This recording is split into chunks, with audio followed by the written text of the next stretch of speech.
Le regroupement des gens d'affaires de la capitale nationale fête ses 40 ans. À cette occasion, le RGA avait organisé son gala Émeraude le mercredi soir 24 mai à Ottawa.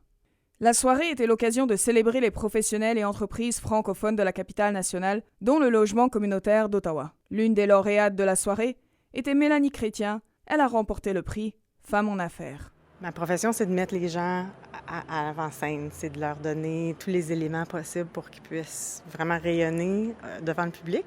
Puis à ce moment-là, c'était un petit peu les rôles renversés. Pour moi, ce prix-là, ça représente le travail d'équipe. Ça représente la collaboration que j'ai à l'intérieur de la Société de logement communautaire envers mes confrères, mes consoeurs, mais aussi mon équipe immédiate. De savoir qu'ensemble, tout ce qu'on fait, en collaborant, si tu veux, va vraiment faire une différence à la fin de la journée. Ça me drive beaucoup, comme tu dis. Le RGA a été fondé le 3 décembre 1983. 40 ans après, il a renforcé sa place dans l'économie de la capitale nationale.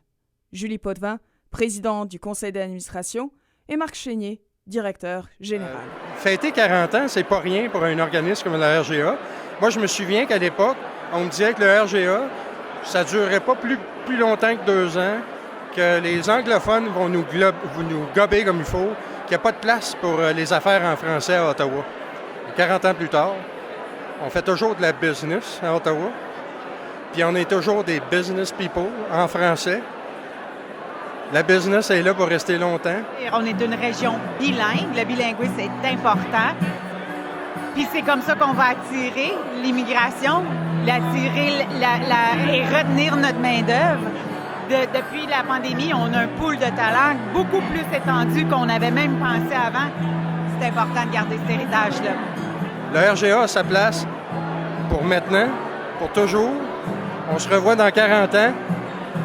Au plaisir de se revoir dans 40 ans, je vais avoir 108 ans. Marie-Hélène, 94.5, Unique FM.